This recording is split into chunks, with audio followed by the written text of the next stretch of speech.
Olá, esse é o podcast Filosofia Pop. Eu sou Murilo Ferraz e aqui comigo está o Marcos Carvalho Lopes. Hoje a gente recebe o professor Fernando Santoro. Ele é filósofo, poeta e professor na Universidade Federal do Rio de Janeiro.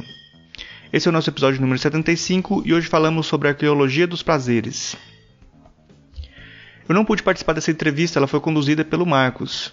No dia 5 de setembro eu vou apresentar uma oficina de edição de podcast com software livre no Fórum Goiano de Software Livre, que esse ano acontece na Campus Party Goiás. Confira a programação no site do evento. Nesse episódio nós temos um trecho do livro Arqueologia dos Prazeres, de Fernando Santoro, interpretado pela atriz Maria Elisa. Se você gosta do nosso trabalho, você pode ajudar o programa a continuar apoiando o Catarse do Filosofia Pop em catarse.me/filosofia_pop e a partir de R$5 por mês. A sua ajuda é muito importante para a gente conseguir continuar o programa. Agradecemos o novo apoiador Guilherme Minucci. Faça como ele e apoie o podcast Filosofia Pop para o nosso trabalho poder continuar. Assine o nosso canal no YouTube em youtube.com/filosofiapop. Siga a gente no Twitter no @filosofia_pop e curta nossa página no Facebook em facebook.com/podcastfilosofiapop, tudo junto. Você pode também mandar um e-mail para a gente no contato@filosofiapop.com.br. O Filosofia Pop é um podcast que aborda a filosofia como parte da cultura. Vamos então para a nossa conversa sobre a arqueologia dos prazeres.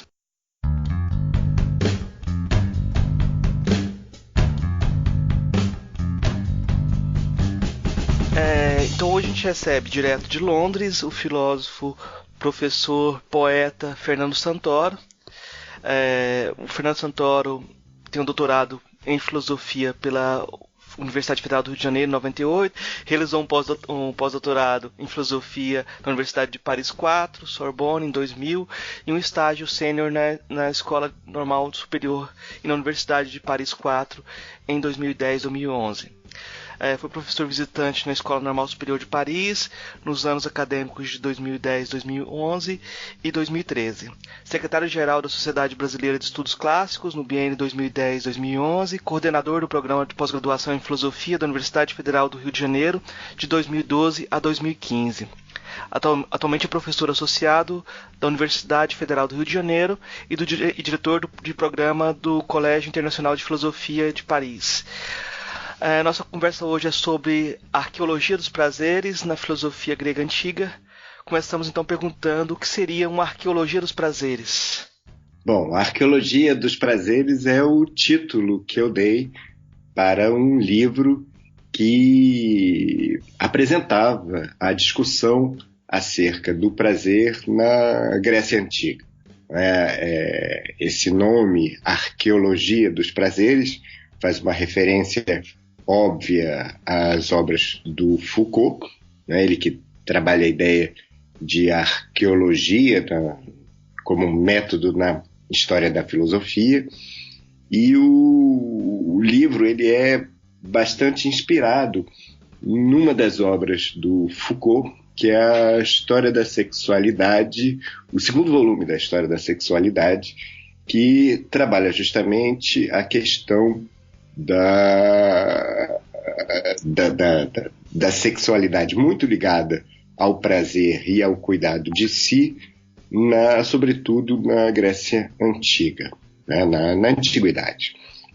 Então, como esse livro foi inspirado nessa obra do Foucault, eu fiz essa homenagem falando em arqueologia para falar de uma discussão que é antiga e que é também o princípio de uma discussão que vem até hoje, porque a palavra arqué, que dá arqueologia, não diz, quando nós estamos na filosofia, apenas respeito a algo que é antigo, primeiro, cronologicamente, mas é algo que é princípio, que é fundador e que, de uma certa forma, orienta as discussões o tempo inteiro, desde que ela nasceu até hoje. Então, a arqueologia dos prazeres é uma investigação acerca dos princípios dos prazeres e, especialmente, da discussão que tem uma linhagem muito interessante na Grécia Antiga, porque ela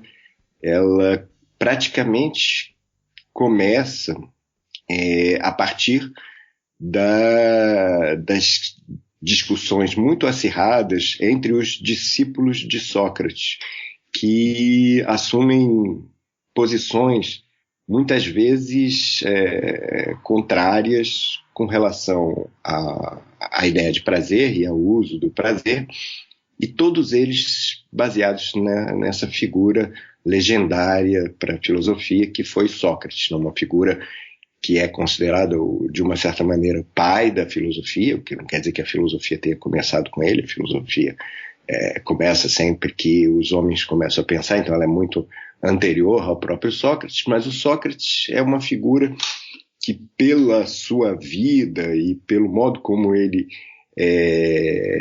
se relacionava com os seus concidadãos, se tornou uma espécie de modelo e de pai, por assim dizer, da filosofia grega e da filosofia ocidental. Então, como ele é uma figura também ambígua com relação aos prazeres, ele dá margem a que vários discípulos criem escolas diferentes com posições muito díspares com relação a essa questão que é muito importante para os gregos e que continua sendo importante para a gente, que é a lida com os prazeres, não apenas para obter prazer, mas também para entender como a medida dos prazeres torna a vida mais feliz ou pode complicar a vida também. Então, a ideia de arqueologia vem daí, dessa inspiração Foucaultiana no livro. A filosofia grega, então, está lidando com a pergunta sobre como que eu devo viver, e o Sócrates vira um modelo para isso, né? E ela exige que você tenha um comportamento de acordo com aquilo que você fala. De certa forma, essa perspectiva filosófica é diferente da desmedida, da híbris dos heróis homéricos anteriores? No que ela tem de diferente?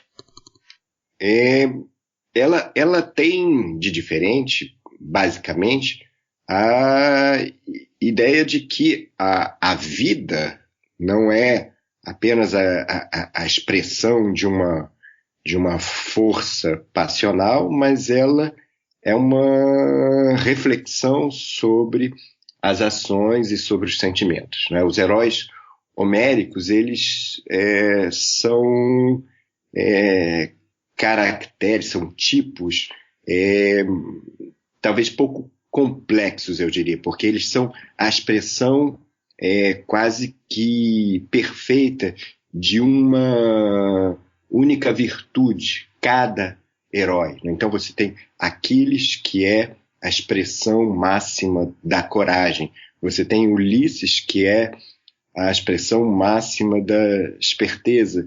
Você tem cada personagem como uma expressão muito íntegra e completa de uma única virtude. Então, e por isso eles me parecem menos complexos, ainda que sejam muito fortes, muito poderosos na expressão dessa característica. E justamente Sócrates e a filosofia, quando pensa de um ponto de vista mais humano e real os problemas humanos, traz uma complexidade maior. E Sócrates, ele tem essa característica, que você lembrou, que é alguém que responde pelos seus atos, ou seja, cada ação é uma ação que pode ser justificada, e isso vai ser um modelo de compreensão do que é a filosofia e, sobretudo, do que é o filósofo, né?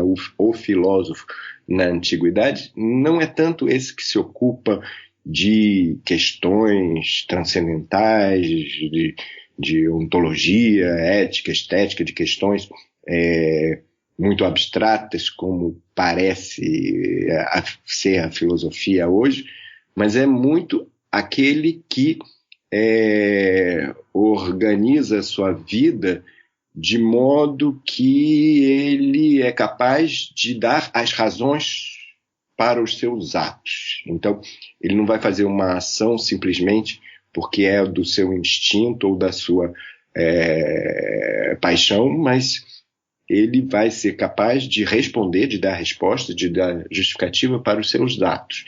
Esses atos podem ser os mais diferentes. Mas ele vai continuar sendo considerado filósofo se ele é capaz de justificar os atos. E a pior coisa que se pode dizer para um filósofo antigo, e é quase que dizer que ele não é filósofo, é que ele diz alguma coisa, mas faz outra. Que as suas palavras não condizem com os seus atos. Quando a gente pega a figura de Sócrates, ela acaba sendo essa máscara disputada por todos os filósofos, talvez por toda a filosofia, né? No seu livro, você descreve que os juízes de Atenas estavam certos a acusar Sócrates por corromper a juventude em certo sentido, porque ele transformava os jovens de amados em amantes. Que tipo de prazer que a filosofia promete, a filosofia de Sócrates prometia? A filosofia de Sócrates não prometia prazer. E quando eu digo que os juízes estavam corretos ao julgar a ação de Sócrates como uma ação de corrupção, entre aspas, significa que ele estava transformando efetivamente a juventude de corrupção, entre aspas, porque a questão é que tipo de transformação é essa, né? Ele estava mostrando aos jovens que os valores do senso comum da cidade, que normalmente eles apreciavam, como a riqueza, as honrarias, tinham pouco valor para a felicidade, para um exercício virtuoso da vida. Então, de certo modo, ele estava corrompendo os valores do senso comum. Mas isso é claro que é irônico, como, aliás, todas as falas de inspiração socráticas tendem a ser irônicas, e nisso eu acompanho um pouco também o próprio Sócrates. Ele vai ser condenado efetivamente porque ele é filósofo, porque ele faz filosofia. E ele é muito claro no seu discurso de defesa, tal como foi escrito por Platão, que se ele está sendo condenado por ter agido como filósofo a vida inteira, ele não tem escapatória, porque ele não vai deixar de fazer isso nunca, e então é melhor condená-lo à morte mesmo, porque ele não vai parar de fazer isso. Então, a questão é o que é ou não corromper a juventude, né? Quais são os valores que estão sendo transformados e alterados. Mas você me perguntou também se ele ofereceu alguma ideia de prazer para os jovens, né? O Sócrates era um sedutor, né? Nesse sentido que eu digo que ele, em vez de se tornar um amante dos jovens, como é a praxe da educação dos homens livres atenienses, né? Em que um homem adulto se torna amante dos jovens, que são amados por esse amante, e que assim ensina esse jovem a se tornar um homem livre, um cidadão, alguém que participa efetivamente da vida política da cidade. E Sócrates invertia um pouco isso, porque ele ele não era amante dos jovens, ele era amado dos jovens, ele seduzia os jovens. Os jovens passavam a ter o Sócrates como um amado e eles eram amantes de Sócrates. Quer dizer, Sócrates era um sedutor, ele convidava os jovens a se tornarem filósofos como ele. Ele certamente não era sedutor no sentido que a gente entende hoje, de alguém muito bonito que atrai pela sua beleza facial ou corporal, porque Sócrates, todo mundo sabe, era um tipo muito feio, e as esculturas, as máscaras que reproduzem de alguma forma a ideia, o tipo socrático, sempre fazem uma figura bem feiosa, e o o Sócrates ria muito e até, de uma certa maneira, se orgulhava dessa sua feiura. O que não impedia que ele continuasse sendo extremamente sedutor para os jovens, inclusive seduzindo os jovens mais valorosos da nobreza, os mais belos, que eram cobiçados por todos os adultos que queriam ser os amantes desses jovens e educá-los a se tornar homens livres, e eles queriam só saber do Sócrates e participar do exercício de discussão, de investigação, de questionamento que o Sócrates propunha. Era assim que ele seduzia. Era lançando determinadas questões e trazendo à tona a curiosidade dos jovens e, de uma certa forma, despertando nos jovens o amor à sabedoria, que é o significado da filosofia. É como se todos os socráticos disputassem qual seria a vida de Sócrates, como escrever a vida de Sócrates, né? Então, um dos socráticos, o principal, mais famoso, é Platão, né? E ele coloca a dialética como uma disputa erótica, uma luta agônica de autoaperfeiçoamento, busca de excelência. E Platão, muitas vezes, quando está escrevendo, é poeta também, né? E aí, contrastando, assim, pensando também na condenação que ele faz da poesia, poder formar a alma das pessoas, por elas seguirem paixões irrefletidas, que apenas imitam, que tipo de prazer que a filosofia de Platão persegue ou ela promete? Nós temos um par muito interessante na filosofia. Não existe Sócrates sem Platão, que o torna personagem dos seus diálogos, e não existe Platão sem o mestre Sócrates. Mas as personalidades de ambos são diferentes. Sócrates é um tipo ambíguo, muito ambíguo, difícil de apreender, né? Ele escapa a toda definição e, por isso, os seus discípulos podem emulá-lo em características as mais opostas. E Platão, por outro lado, é um tipo que eu diria agonístico. Ele ama a disputa. Não sei se você sabe da história, mas Platão é um apelido, não é o nome do Platão. O Platão significa espadaúdo, aquele que tem ombros largos, que é um apelido de pugilista. O Platão era um amante do pugilato. E não apenas do pugilato corporal, né, do boxe antigo, mas ele também era um ferrenho pugilista de ideias, né? A dialética ela é uma disputa de ideias e é muito interessante perceber nos relatos dos historiadores antigos como a maioria dos discípulos de Sócrates disputava com Platão.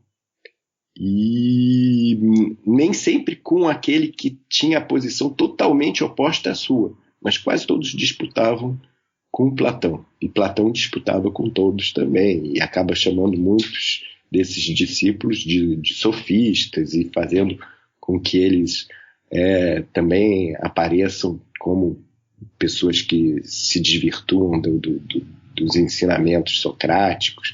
É bem interessante a vida ativa da intelectualidade ateniense do século V, onde a filosofia socrática, né, dos discípulos de Sócrates, ganha terreno, ganha espaço e, de uma certa maneira, funda algumas das principais escolas de filosofia que vão marcar, que vão dar os traços fundadores para a filosofia ocidental, para as linhas da filosofia ocidental. Então, como é que esse Platão agônico vai fazer aparecer esse Sócrates ambíguo? é muito interessante. Precisa ser efetivamente um grande poeta, e um poeta num sentido especial, um dramaturgo, alguém que faz a personagem se mostrar nos seus atos com o caráter, com as características que tem, né?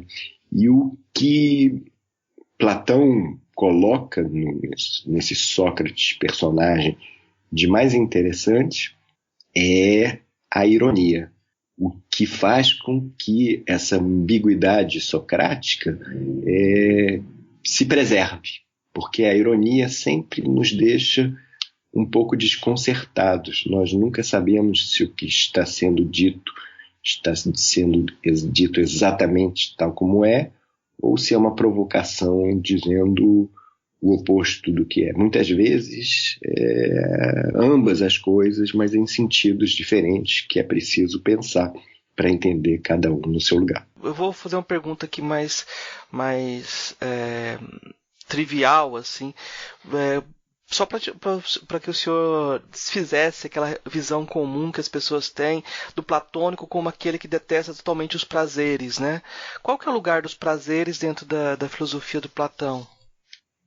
Olha, os prazeres, né, têm lugar em vários diálogos de Platão e são discutidos em alguns dos mais importantes diálogos de Platão.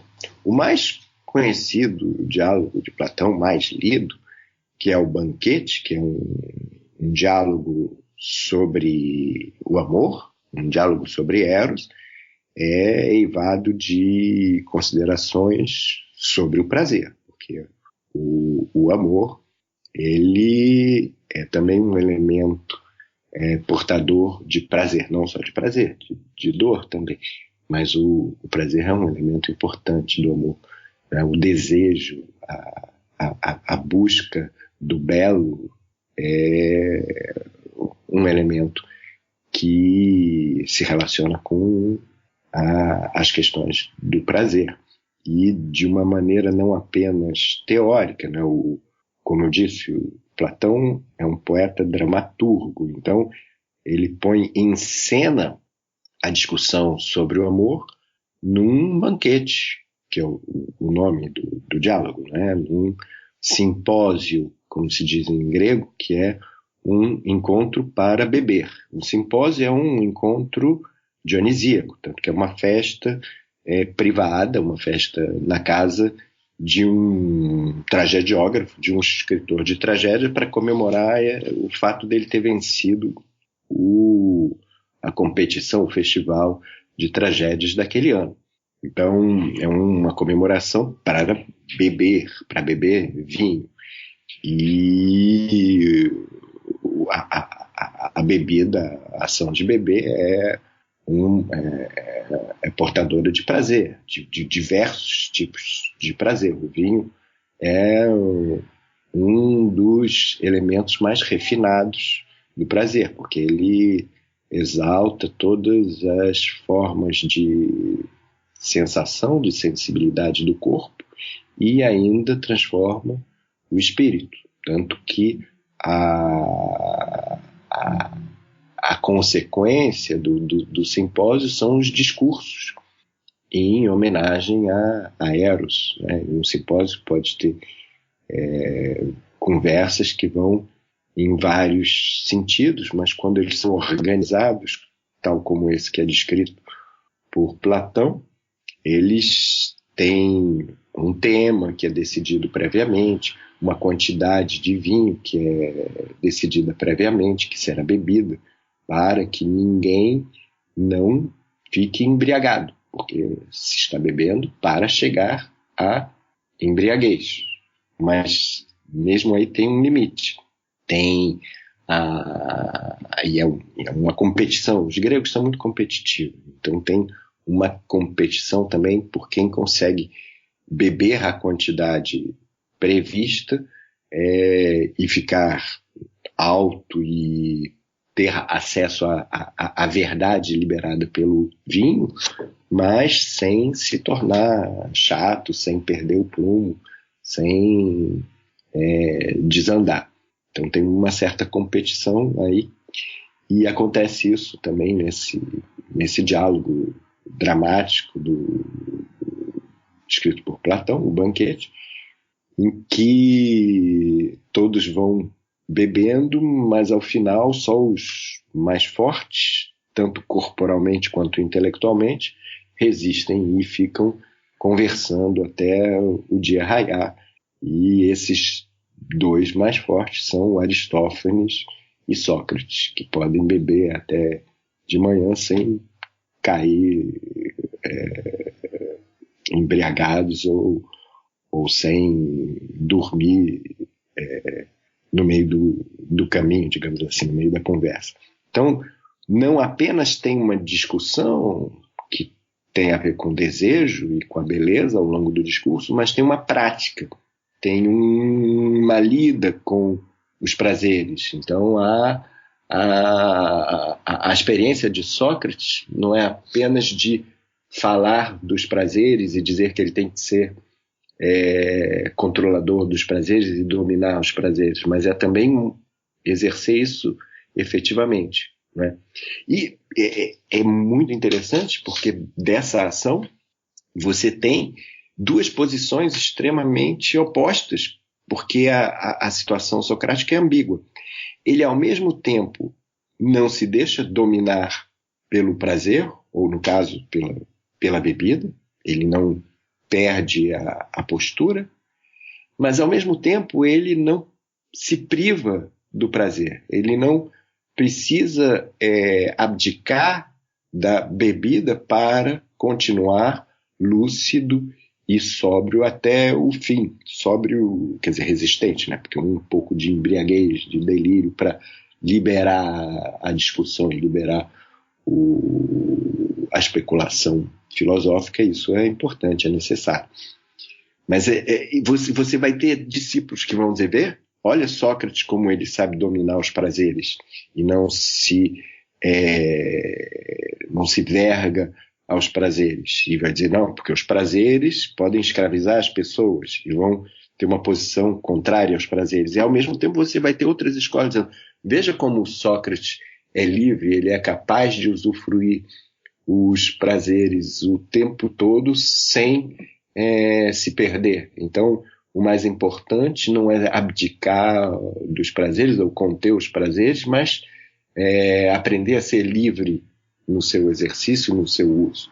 Então você vai ter tanto uma posição que vai originar os cínicos e os estoicos por um discípulo como o Antístenes, né, que é um modelo de virtude socrática e de controle do corpo, que nega os prazeres porque quer se manter virtuoso e dono de si e com a integridade do corpo. E, por outro lado, você tem um outro discípulo de Sócrates, como Aristipo, que vai pregar a experiência e o uso dos prazeres ao máximo, sendo sempre dominante da experiência do prazer, também não se deixando perder nem engambelar pelos outros, porque ele sabe exercer os prazeres ao máximo sem se perder. Então você tem as posições opostas a partir da mesma ação, da mesma atividade, do mesmo caráter socrático. Partindo agora para Aristóteles, Aristóteles diz que é necessário que se dê uma educação que nos habitue, por meio do prazer e da dor, a buscar o que é bom e fugir do que é mal. Você descreve essa educação como estética, uma educação musical, porque tem as musas como inspiradoras, que teria elementos didáticos ou cartáticos. Eu vou pedir para você explicar o que seria essa educação em termos didáticos e o que seria essa catarse, né? Bom, o Aristóteles usa um princípio muito simples, como ponto de partida da educação, né, que você educa os jovens com prazer e com dor, né, fazendo com que eles sintam prazer nas coisas certas e justas e sintam dor nas coisas injustas e que são más ações, né? Então, simplesmente a ideia de recompensa e de castigo. Mas se você sofisticar um pouco mais essa ideia, isto é, sair do plano simplesmente da educação infantil e for mais adiante, você vai percebendo que isso é também a ideia de uma educação moral através de uma educação da sensibilidade do gosto. Isto é, fazer você apreciar, você gostar, você sentir prazer em agir bem. E essa sensibilidade ela é apurada com as artes, né? Que os gregos chamam em geral as músicas, né? As músicas é o que nós mais ou menos chamamos de artes livres hoje. Então, se você faz uma educação musical, uma educação artística, você faz com que os jovens ganhem sensibilidade para agir bem. E no que entra a ideia da purgação, né? Isso aí ou da purificação, ou da catarse, né? Isso é uma das questões mais controversas na filosofia de Aristóteles, porque tem aquela clássica definição da tragédia que busca a catarse do terror e da compaixão, né? Phobos e Hélios. Me vinha o nome em grego e não estava me vindo a tradução em português. Na definição da tragédia, você tem a ideia de que por meio dos sentimentos de terror e de compaixão despertados pela violência das ações e do sofrimento das personagens, que você produz uma catarse, uma purificação, uma transformação também no espectador que assiste essa tragédia. Então, essa educação musical da sensibilidade, ela pode ir fundo a ponto também de transformar, de moderar, de equilibrar as paixões, e não apenas a ideia do que é virtuoso ou vicioso. Então, a educação musical, a educação artística, ela é capaz também de transformar e afinar as nossas paixões. Essa ideia, ela é lançada na definição da tragédia e não aparece mais na poética. Então as pessoas ficam sem saber exatamente o que significa essa catarse das emoções que são o terror e a compaixão, e o que é que se produz, se é uma purificação, uma limpeza, uma transformação, um comedimento. Há uma série de interpretações desse sentido. Mas o próprio Aristóteles, ele fala da ideia de catarse relacionada às músicas e à educação musical numa outra obra dele, que é a Política.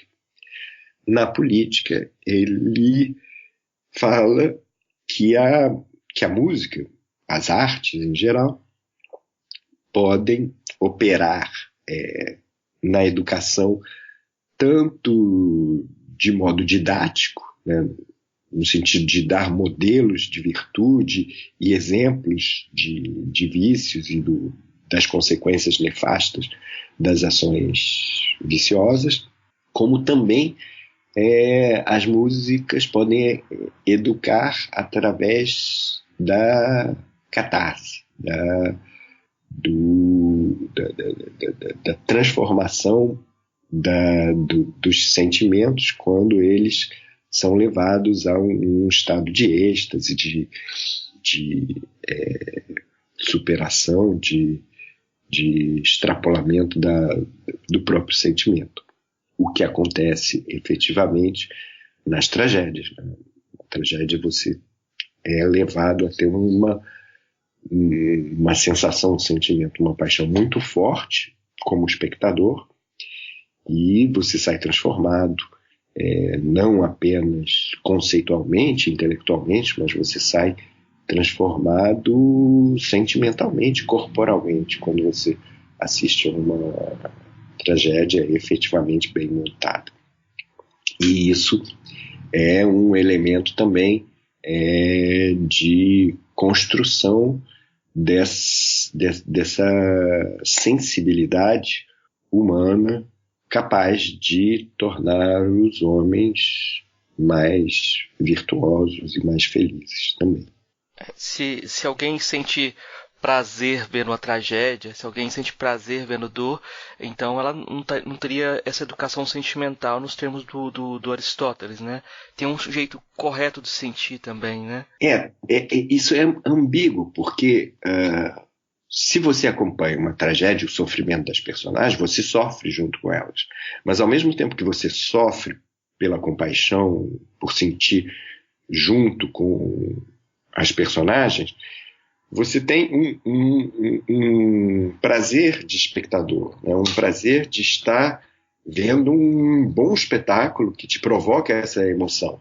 Então, você tem as duas coisas. Você tem tanto a compaixão que faz você sofrer e você sentir a dor, mas ao mesmo tempo você tem o prazer de estar experimentando uma obra capaz de produzir essa dimensão da humanidade. E isso é belo, né? A beleza não é simplesmente um prazer de agrado, ela é às vezes uma coisa que te fere, né? E que te faz sentir profundamente uma ideia, né? Não apenas apreendê-la intelectualmente, mas senti-la no seu âmago, né?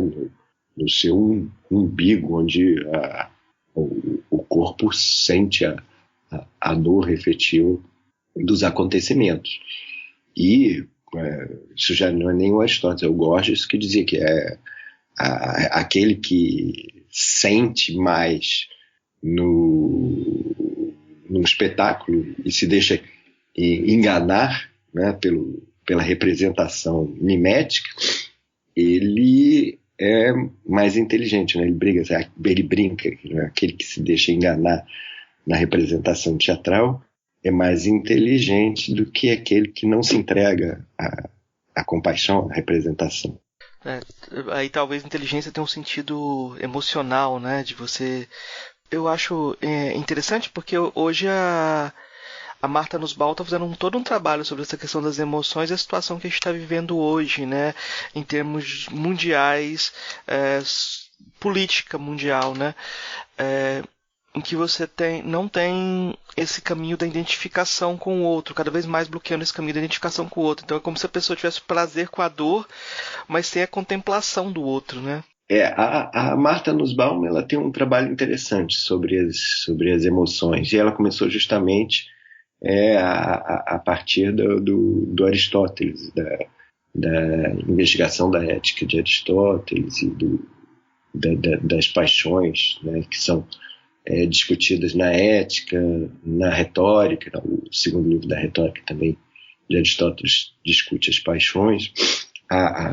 As paixões são um tema importante na filosofia, porque coloca efetivamente a reflexão no plano da humanidade, né? A humanidade não pensa só questões abstratas, não é exclusivamente intelectual. A humanidade está no sentimento, na compaixão, no perceber a dor do outro, né? O que nos torna humanos é o que nos faz ir para além do indivíduo, né? Quando nós conseguimos perceber que a nossa felicidade depende também da nossa comunidade, dos outros que estão em torno de nós estarem bem também, aí nós nos tornamos humanos, né? Quando nós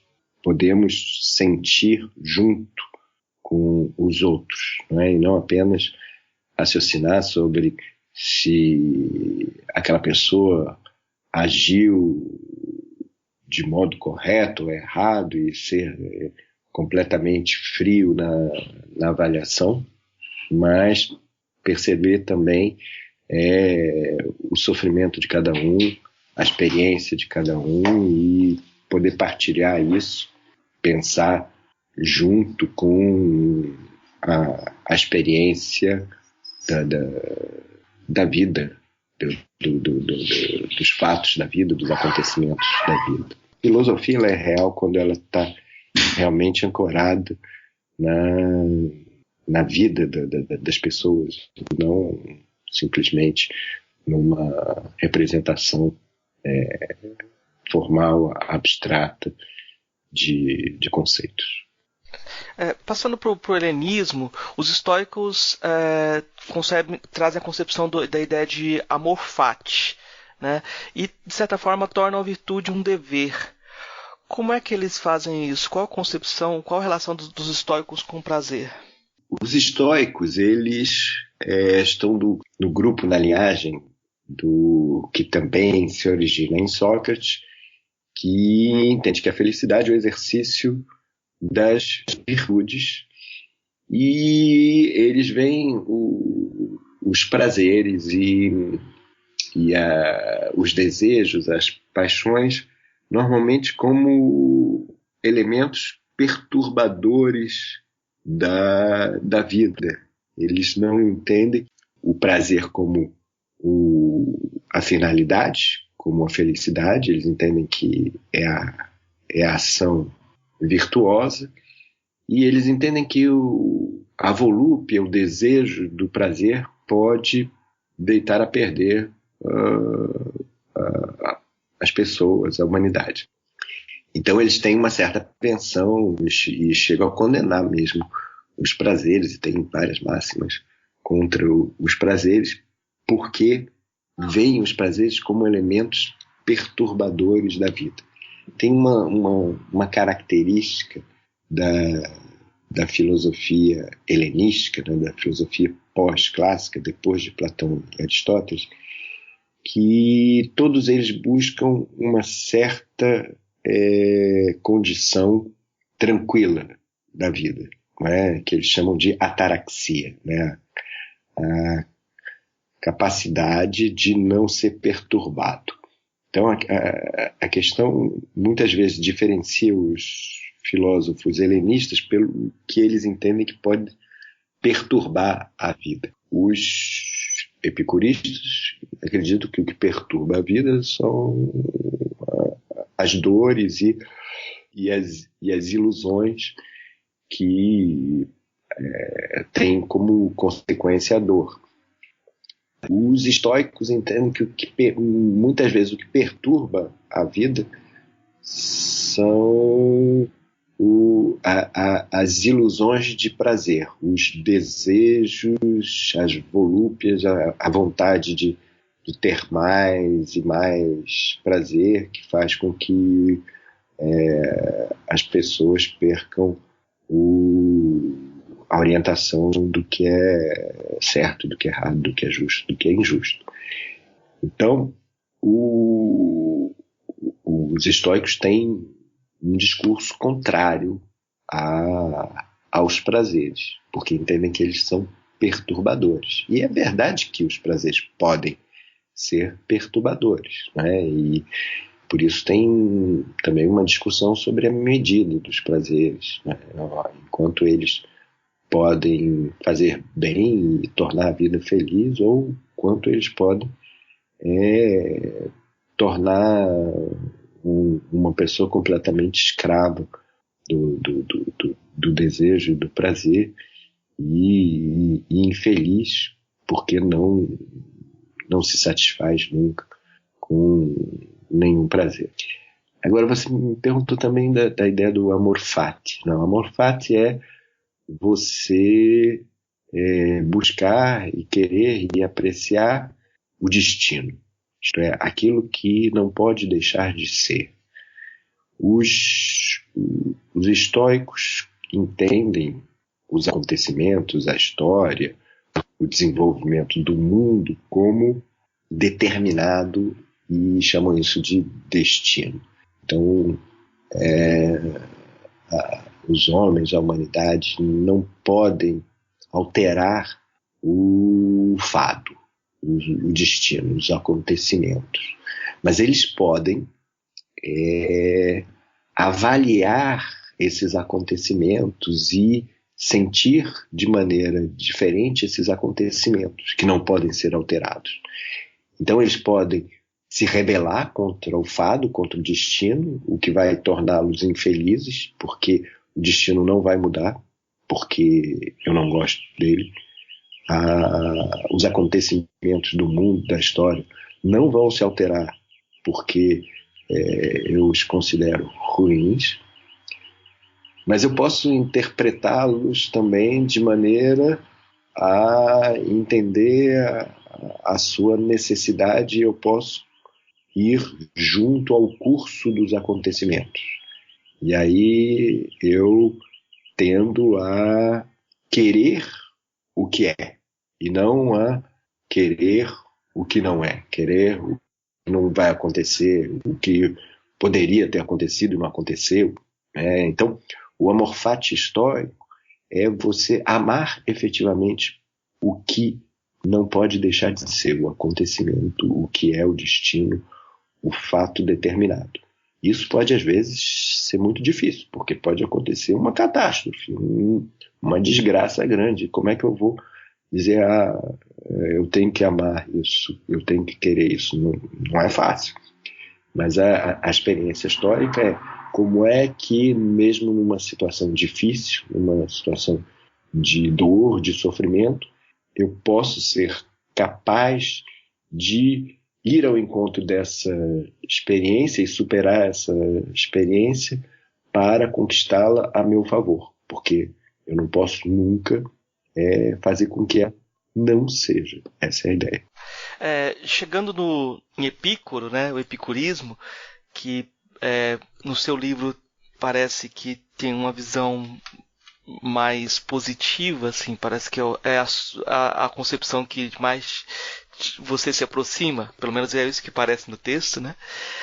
O Epícoro escreve que ninguém jovem tarde a filosofar, nem ficando idoso se canse da filosofia, pois nunca é cedo demais nem tarde demais para cuidar da saúde da alma. Como a filosofia pode ser um remédio para buscar a felicidade? Na Arqueologia dos Prazeres, termino o último capítulo com Epicuro, que entende que a felicidade, né, a finalidade da vida é o prazer. Não significa que eu seja um epicurista. Eu gosto de aprender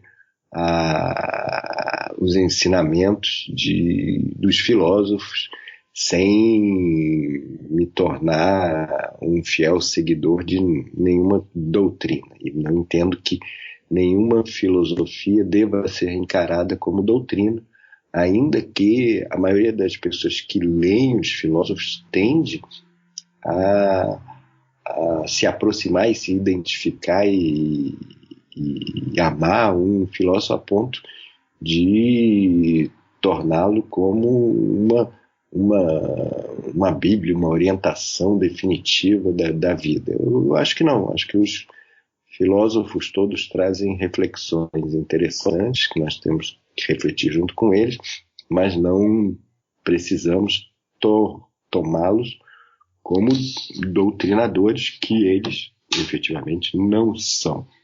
Mas o Epicuro certamente traz ideias muito interessantes para o bem viver, né? Para uma vida feliz, que ele considera uma vida prazerosa, e ele traz ideias bem interessantes para calcular a experiência da vida e mitigar o sofrimento e a dor e amplificar as possibilidades de prazer e felicidade. Entendendo também que o prazer efetivo, que ele identifica também como uma situação de tranquilidade, de não perturbação, requisita uma moderação nos próprios prazeres, porque tem o cálculo dos prazeres.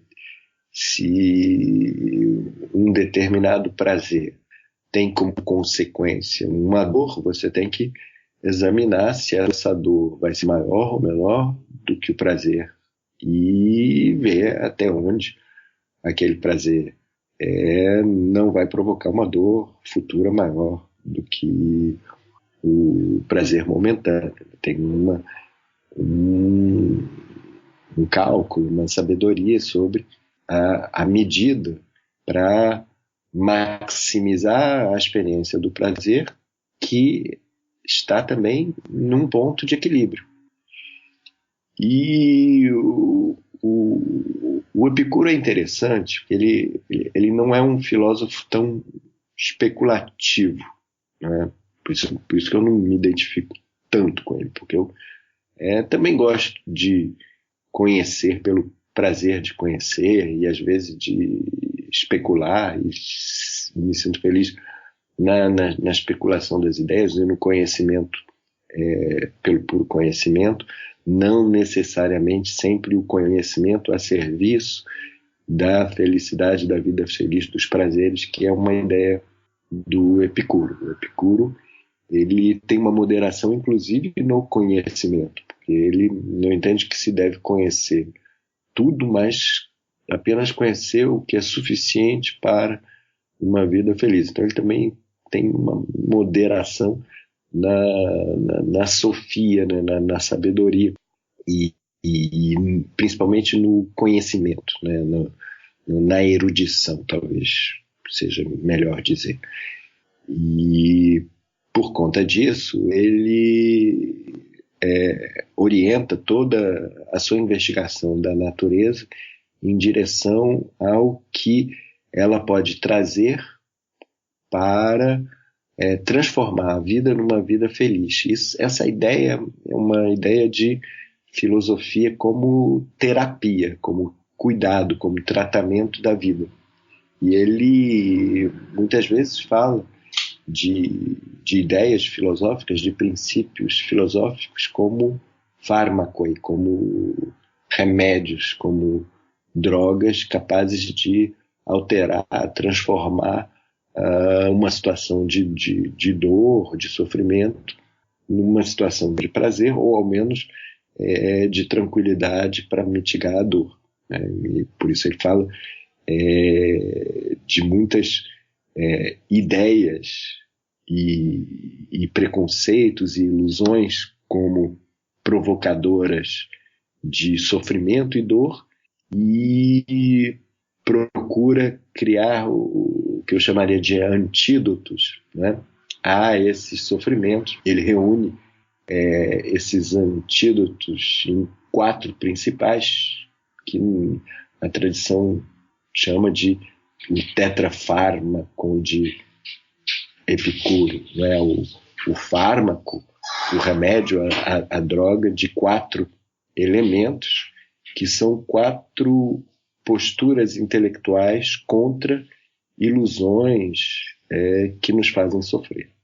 Essas 4 são as seguintes. Elas parecem muito simples na maneira que elas são formuladas, mas elas têm uma dificuldade de apreensão no sentido verdadeiro delas, né? No sentido real e não apenas na expressão verbal, intelectual.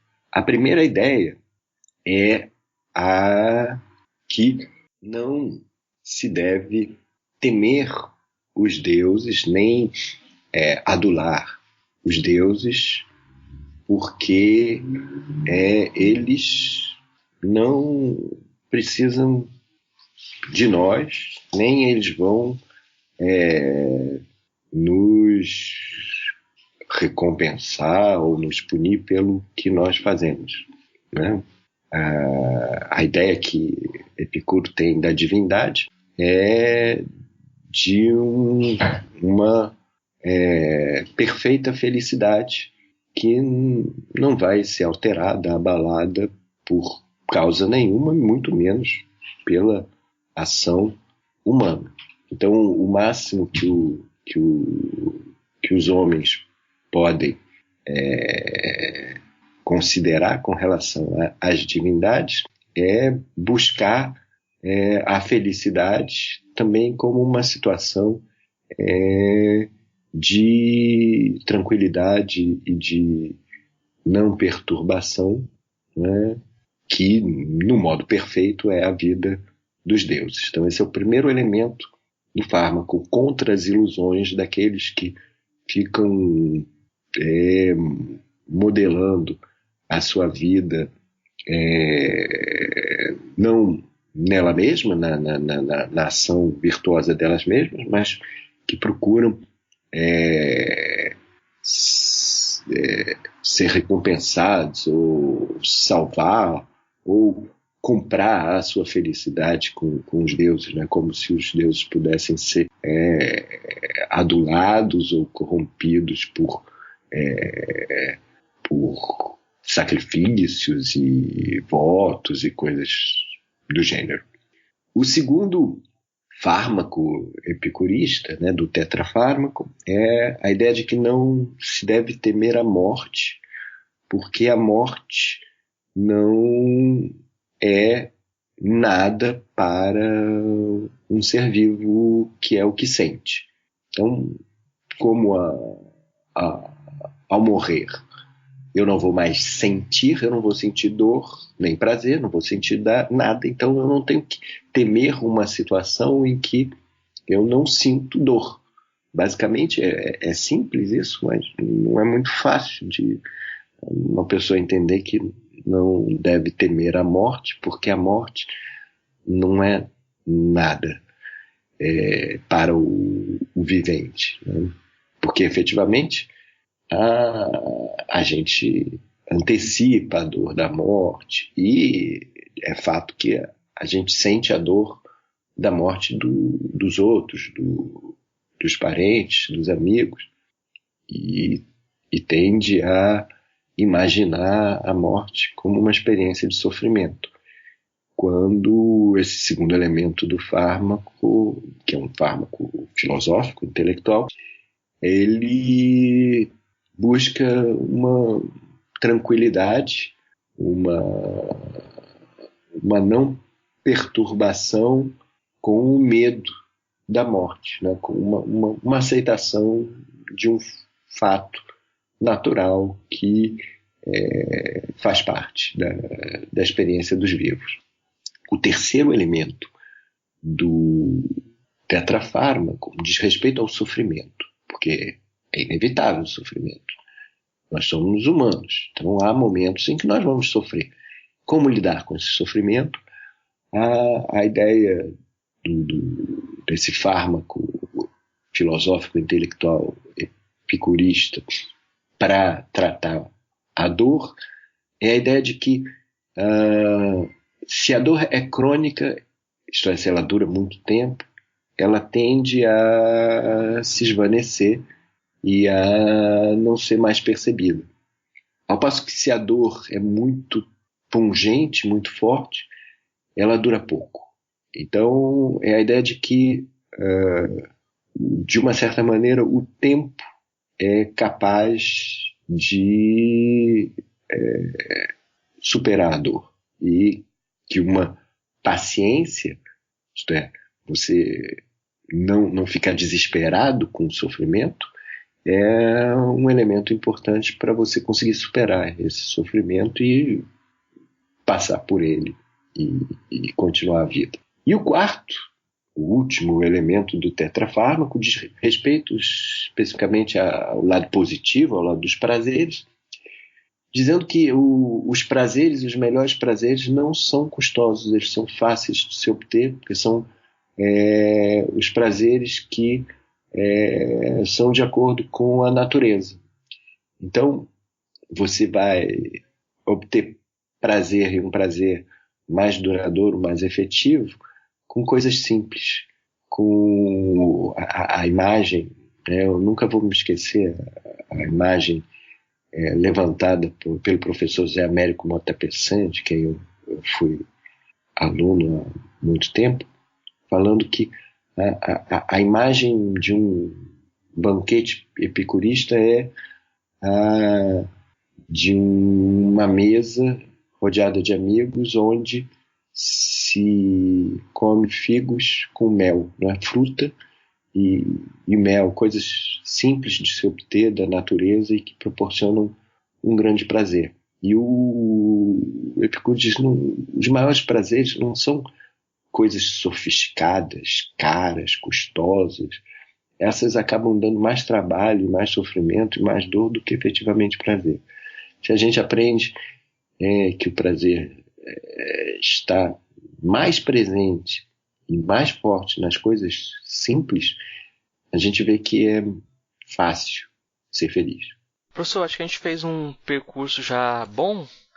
Aí eu vou partir para aquelas questões específicas, aquelas questões que exigem uma resposta mais pequena. A gente tem 3 perguntinhas que a gente faz para todo mundo que está sendo convidado, são para respostas mais rápidas. Primeira pergunta, o que é filosofia? O que é filosofia? Essa é a pergunta que se faz a todo mundo que diz que é filósofo, e que todo mundo que é filósofo de verdade não sabe responder. Se responder que sabe, não é filósofo. É um paradoxo. Mas, saindo um pouco da brincadeira, é que não dá para definir que a filosofia é isso, é aquilo, ou dizer numa definição o que é a filosofia. A filosofia precisa ser vivida, ser experimentada. Então, eu posso dizer, a filosofia é uma atividade, é um modo de viver, é um modo de lidar com a realidade que busca o conhecimento, que busca a sabedoria, como diz a palavra. Um filósofo é um amante do saber, do amante da sabedoria, porque ele busca a sabedoria como um modo de vida, né? Então, não existe uma única forma de viver filosoficamente. Eu gosto muito da ideia que eu disse no início da nossa conversa, de que era considerado filósofo aquele que sabia responder pelos seus atos, isto é, justificar cada ato seu e ser coerente na sua vida, né? Coerente com uma ideia, com o que ele é capaz de dizer que é um valor determinante para o seu modo de agir. Mas esse valor pode variar de pessoa para pessoa, de corrente para corrente. Então você pode falar, inclusive, de várias filosofias, de modos diferentes de ser filósofo, de modos diferentes de você responder pelos seus atos. Mas eu gosto dessa ideia que relaciona ação e palavra, né? O filósofo é aquele que não é apenas de palavras, nem é tampouco apenas de ação, mas que correlaciona de modo coerente as suas palavras com as suas ações. E não é filósofo aquele que prega alguma coisa e faz outra coisa diferente do que as suas palavras disseram. Qual a filósofa ou filósofo que mais lhe impressionou daqueles que conheceu pessoalmente? Bom, a pergunta é fácil. Que eu trabalho com a Bárbara Cassan desde o ano 2000, quando fiz um pós-doutorado com ela no Centre Léon Robin, na Sorbonne, e comecei a trabalhar com ela no Dicionário dos Intraduzíveis. Eu acho que o projeto do Dicionário dos Intraduzíveis, no qual eu trabalho até hoje, e do qual sou responsável pela equipe brasileira, né, pela elaboração do dicionário brasileiro, eu acho que é o projeto mais importante de filosofia que se faz atualmente no mundo, no Ocidente. Não conheço nenhum projeto tão amplo e tão importante e transformador da filosofia quanto os dicionários dos intraduzíveis. Já são 10 equipes em 10 países diferentes, trabalhando a ideia de que, como se percebe pela tradução que muitos dos conceitos filosóficos não são tão universais quanto se pretendia, a filosofia também não é una e única, mas há diferentes filosofias, há várias filosofias, e isso se evidencia muito pela diferença das línguas quando você vai traduzir. E nós, nos dicionários dos intraduzíveis, buscamos os sintomas dessa falha do universal, que acontece justamente quando você vai traduzir um termo filosófico importante para uma filosofia, para uma tradição, e você, na outra língua, tem mais de uma tradução possível, tem situações equívocas, né? Então você não tem uma única palavra para dar conta daquela única palavra na outra língua. Então um sintoma da quebra da universalidade é justamente quando você vai traduzir e percebe que você precisa usar mais do que uma palavra para dizer o que numa outra língua se usava uma única só palavra. Então, isso não é simplesmente uma falha de uma língua ou de outra, mas isso mostra que há diferentes experiências de mundo, diferentes experiências intelectuais, conceituais para aprender o mundo, e essa diversidade é uma grande riqueza. O dicionário dos intraduzíveis busca encontrar esses elementos de riqueza na diversidade das filosofias a partir das diferentes línguas e a partir da operação de tradução, né? É como se nós estivéssemos num momento mais desenvolvido do chamado linguistic turn, que de certa maneira foi decisivo para o século XX, para a filosofia do século XX, né, tanto com a filosofia analítica quanto com as filosofias continentais, que trabalharam muito a questão da linguagem, como Heidegger, como Foucault, como Lacan, na psicanálise também, que é também filosófico.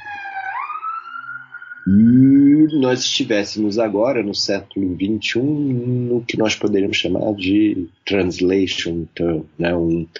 Uma virada operada pela tradução, não apenas pela linguagem, não apenas pela descoberta da linguagem como um solo de problematização fundamental da filosofia, mas a tradução também aparece como um dispositivo contemporâneo, não apenas para operar as questões filosóficas do momento, mas para descobrir a diversidade das filosofias e das experiências de pensamento nas diversas culturas, para além da cultura greco-ocidental, de linhagem grega, europeia, alemã, francesa, mas também aberta para outras experiências de linguagem e de filosofia, como as que vêm do Oriente, que vêm da África, que vêm das experiências sapienciais dos povos originais de cada cultura, de cada língua do mundo.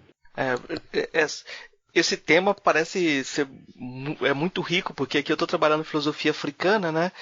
E um filósofo ganês, o Iredu, ele vai apontar justamente para essa não possibilidade de tradução do francês para as línguas africanas de coisas como penso logo existo, porque você não teria como separar pensamento e existência em algumas línguas africanas, né?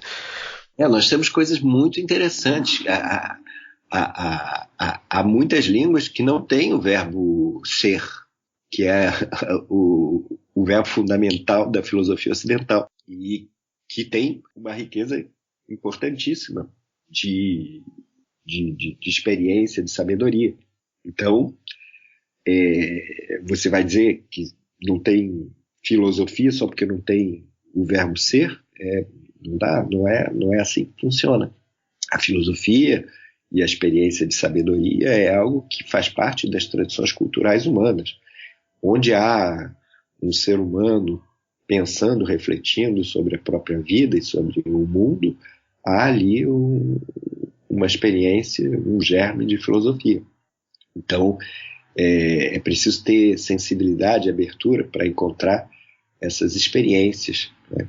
E por isso que eu digo que atualmente a filósofa mais importante na atualidade é a Bárbara Cassan, que coordena e dirige esse projeto dos dicionários, no plural, dos intraduzíveis, né? Ela, inclusive, ano passado, recebeu a medalha de ouro do CNRS, que é o prêmio maior da ciência na França. Não é um prêmio da filosofia, é um prêmio da ciência. Assim, ela ganhou o prêmio maior de toda a ciência elaborada na França por conta desse projeto do Dicionário dos Intraduzíveis. E esse ano ela está sendo recebida na Academia Francesa. Eu espero estar lá em outubro, na festa de entrega da espada de acadêmica a ela, que além de eu admirar muito como filósofa, admiro como pessoa também, uma amiga pessoal que eu gosto muito de uma riqueza humana inestimável. Qual a filósofa ou filósofo favorito? Bom, contemporâneo eu já respondi, que é a Bárbara Cassan. Em toda a história da filosofia, é muito difícil dizer qual que é o favorito, né? Tem aqueles com quem eu trabalho mais, me identifico mais. Eu gosto muito da filosofia grega antiga. Trabalho muito com os filósofos clássicos, com os filósofos pré-socráticos. Gosto muito de Empédocles. Gosto muito dos filósofos que estão na fronteira da poesia e da filosofia, né, que expressam suas sabedorias com a forma da poesia, né? Parmênides, Empédocles, Xenófanes são autores com quem eu já trabalhei e continuo trabalhando, porque estão nessa linha de fronteira que reúne a filosofia e a poesia, que eu gosto muito. Platão está nessa linha também, é um dramaturgo, filósofo, e confesso que nem sempre vou gostar das suas ideias quando elas se tornam doutrinas, mas que eu sempre admiro a forma com que ele põe essas ideias dramaticamente nos seus diálogos, né? Como ele faz isso com uma maestria poética insuperável. Agora, tem um outro autor que eu gosto muito, que eu trabalho bastante também, e que não é antigo, é um filósofo da língua portuguesa, que é o Antônio Vieira. Eu amo os sermões de Antônio Vieira e eu vejo ali uma das expressões maiores que a filosofia cristã pode alcançar, e uma sensibilidade para o sublime, para a elevação espiritual, que é alcançada pela uma maestria do pensamento e da língua, que realmente provoca emoção, como dizia o próprio Fernando Pessoa, né? Quer dizer, que ele sentia a emoção patriótica quando ele lia os sermões de Antônio Vieira, e via a que ponto a língua portuguesa podia nos levar espiritualmente. A gente tem uma sessão de indicações, né?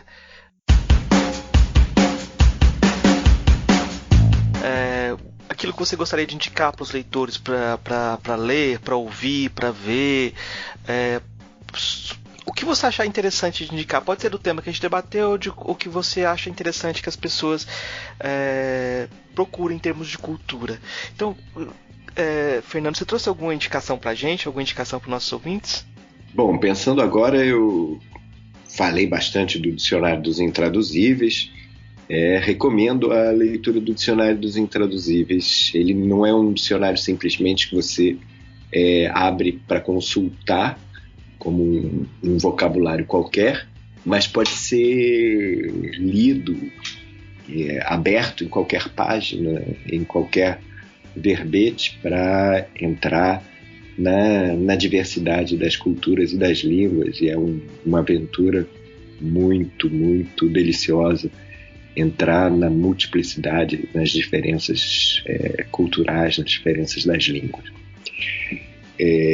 Acabei de falar do Vieira, os sermões de Antônio Vieira. Eu recomendo a todos os meus alunos que querem se aperfeiçoar no estilo da língua portuguesa. Acho que tem 2 autores que você não pode se furtar na língua portuguesa, que são Machado de Assis e Antônio Vieira, e ambos são filósofos sem que a academia os tenha considerado como tais.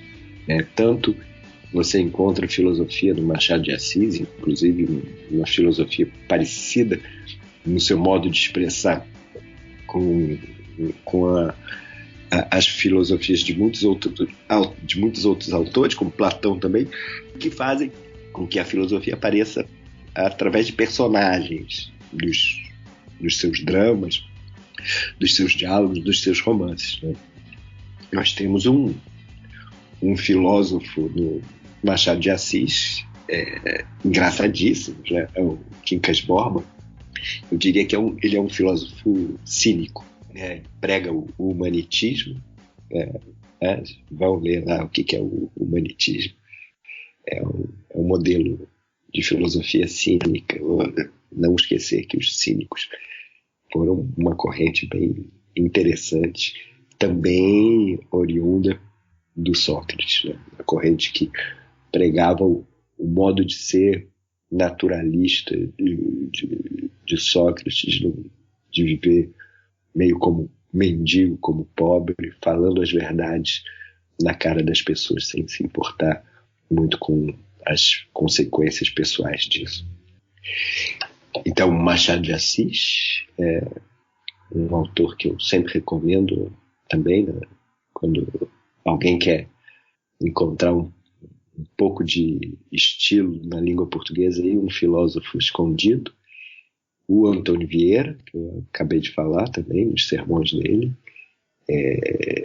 Eu estou trabalhando num dos sermões, que é o sermão de Nossa Senhora do Ó, que contém nesse sermão 2 pequenos tratados geniais, um tratado cosmológico e um tratado psicológico, todos trabalhados a partir da ideia de algumas ideias de infinito, ideias muito avançadas de infinito, que poderiam concorrer com as ideias de infinito de Leibniz e Newton, que são mais ou menos contemporâneos dele, no século XVII.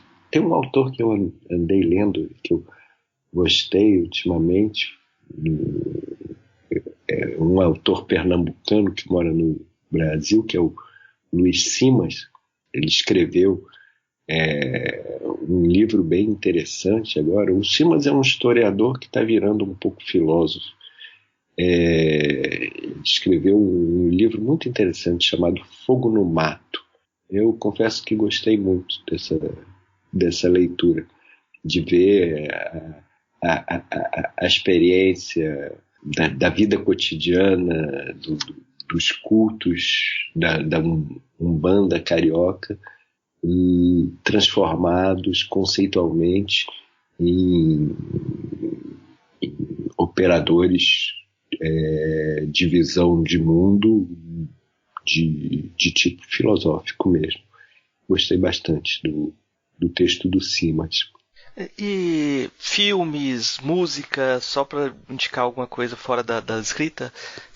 Olha, eu gosto muito de um dramaturgo contemporâneo, um canadense de origem palestina, Adi Mawad. Eu confesso que eu me atrapalho um pouco na pronúncia do nome, nem sei se é assim. Ele é o autor de uma tragédia contemporânea inspirada no Édipo, que virou um filme também, chamada Incêndios. Não sei se você viu o filme, as pessoas às vezes viram o filme. O filme é mais fácil de encontrar do que uma montagem teatral. Mas ele é um dramaturgo que eu gosto muito, acho que é o melhor dramaturgo contemporâneo. Vou falar as indicações que eu trouxe aqui, só para citar. O livro Defesa da Poesia, do Gilberto Mendonça Telles, que tem uma coletânea de defesa da poesia, desde Platão até o Renascimento, no volume 1, e deve ter o Renascimento até a Idade Contemporânea, no volume 2, que está para sair. É um livro que saiu pelas edições do Senado Federal. Eu estou indicando porque também eu fiz toda a seleção e prefaciei todos os textos de Platão sobre defesa da poesia. Isso foi meu pós-doutorado. Nessa linha tem o livro organizado pelo Puxeu, pelo Alberto Puxeu, que é bem interessante também, que é o Filosofia e Poesia, que foi reeditado agora. Então, mais uma indicação. E aí tem A Poesia do Pensamento, do Helenismo a Celan, do George Steiner, que é um livro bacana também.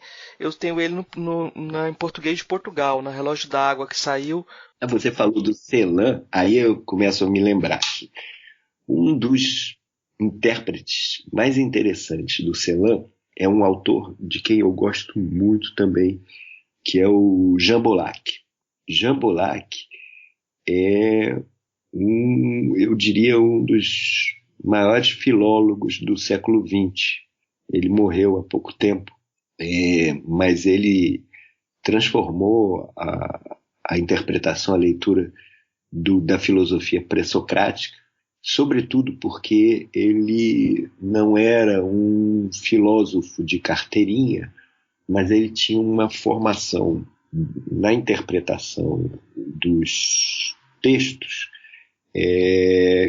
enriquecida pela leitura da psicanálise e, sobretudo, pela leitura da poesia, e o Celan era o poeta predileto dele. Ele tem algumas interpretações da poesia do Celan, que é uma poesia muito difícil, uma poesia hermética, mas muito forte, muito poderosa, né? É o tipo de poesia que ela te toca sem você precisar entender, e não é para sair entendendo, e aí você começa a perceber que até entender uma filosofia e uma poesia, né, entrar na força dela e não necessariamente saber distinguir o que ela está representando ou expressando de modo claro. A última indicação que eu trouxe é o Arqueologia dos Prazeres, do Fernando Santoro. Obrigado. que a gente conversou sobre o livro aqui, assim, não, conversou muito por cima, assim. Aí vocês, quem puder ler o livro, vai descobrir lá como que Aristóteles te indica, por exemplo, levar guloseimas quando a peça for ruim, quando o cinema estiver ruim, você vai lá comer sua pipoca. Então você vai ler o livro, você vai aprender muita coisa interessante. Aí, professor, eu queria que você deixasse o recado final, eu queria agradecer sua conversa com a gente, tudo que você, o recado que você quiser deixar, os contatos, aquilo que você está pesquisando, para fechar a nossa conversa, então. Bom, meu recado é um convite à filosofia, a todos os ouvintes, que reflitam sobre as suas próprias opiniões, não se deixem ficar tão convencidos por elas, problematizem suas próprias ideias, não apenas as dos outros, e busquem compreender que a realidade pode ser rica em comunidade, na experiência com os outros, na integração da conversa, do diálogo, né? Evitar o que muitas vezes anda acontecendo no nosso país, que é uma radicalização dos ódios, né? Uma falta de escuta para o outro, e nós sabemos que as consequências para esse tipo de atitude são graves, são catastróficas, sempre que elas aconteceram ao longo da história. Tá certo, professor. Muito obrigado. Agradeço. Acho que a gente aprendeu muito aqui nessa conversa e foi muito prazerosa. Obrigado. Obrigado, então. Um abraço. Tchau, tchau. Tchau, tchau. Jardim. Atenas viveu intensamente as mais diversas experiências de pensamento e foi o palco cosmopolita que reuniu pródigas gerações de filósofos, constituindo a era clássica da filosofia. Por suas praças, seus teatros, seus tribunais, os homens disputaram pela virtude, pela verdade e pelo prazer, logou Karim, e fizeram ecoar as ideias de mundo e de vida e felicidade que ressoam até nós. Ao final do quarto século, antes da era cristã, parecia uma cidade extenuada de seu próprio brilho, vencida por sua própria grandeza. Seus cidadãos ouviram os grandes oradores, premiaram seus filósofos mais queridos, condenaram à morte o mestre de quase todos, exilaram outros. Amadurecida, a filosofia que se mantinha nas escolas e nos parques desconfiava de si mesma, das grandes alturas que já alcançara. Aprendera, porém, a transformar em sabedoria para a vida cotidiana a constante e entusiasmada querela filosófica. Principalmente porque os filósofos sempre viveram as suas ideias e demonstraram-nas em palavras e atos. Talvez as tenham mostrado até demais, de modo que quanto mais as ideias circulavam pelas praças e pelas ruas, mais frequentemente os seus autores eram convocados a responder por elas e a defendê-las, não apenas dos argumentos adversos, mas também da fúria de adversários, aparelhada com partidos nas assembleias e processos nos tribunais. A política na cidade das Atenas perdia pouco a pouco a aura de púlpito da palavra livre e ousada, palco de defesa contra as tiranias bárbaras e intestinas, para tornar-se cada vez mais o lugar carregado de estorvo e preocupação, onde as reviravoltas traiçoeiras se multiplicavam e a sorte era traçada mais por resultados do poder militar que pela palavra persuasiva. Que melhor testemunha esses dissídios do que a crônica na linhagem sucessória na academia e os exílios a que foram conduzidos os principais diretores de escola? Não é à toa que Diógenes Laércio situa o retorno de Epicúrio a Atenas ao atingir a maioridade com a data do exílio de Aristóteles em Cálcide. A experiência histórica de Atenas ensinou a única máxima política do epicurismo: vive encoberto. Excluir-se da agonia política é evitar seus estorvos, refugar constantemente a perturbação da disputa entre adversários armados que não atacam somente pela frente, como nas batalhas campais. Mas de modo algum, a filosofia de Epicuro vai dispensar a convivência e o diálogo aberto entre os homens. Fora, porém, fora dos tocheiros da ágora. Refugiemo-nos, amigos, no jardim. O jardim é o contraposto filosófico à praça pública. Em vez de política, amizade. Não à rua e à praça, mas aos fundos da casa. Lá é o lugar agradável e cultivado para a homilia amorosa, para as refeições comuns, para a distensão dos trabalhos, para a ocupação do homem livre, para o diálogo aberto, para a especulação filosófica. Expulso originalmente do Jardim do Éden, o homem nunca perdeu as esperanças de reencontrá-lo. Mas contra as promessas sempre postergadas de paraísos transcendentes, o epicurismo buscou não encontrar, mas cultivar um jardim aqui e agora. Um jardim suficientemente pequeno para caber em uma casa, mas suficientemente grande para sempre ter como acolher mais um amigo. Onde os inimigos ficam intimados pela hospitalidade. Um jardim em que não se passa falta, porque também ninguém se excede e porque cada um traz a parte que pode e se compraz de dar.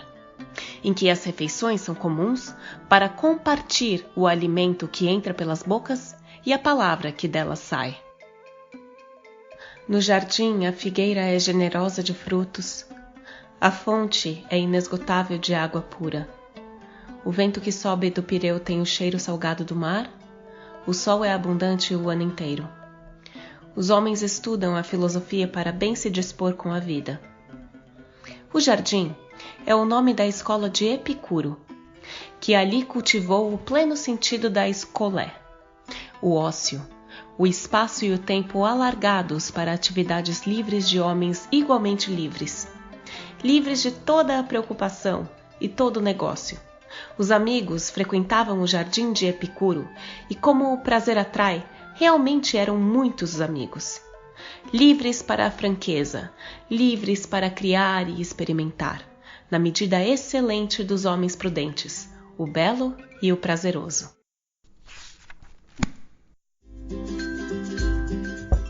Ei, gostou do nosso episódio? Apoia a gente lá no Catarse, é só R$5 por mês, o preço de um cafezinho. Ajuda a gente a continuar divulgando a filosofia no Brasil. catarse.me/filosofia_pop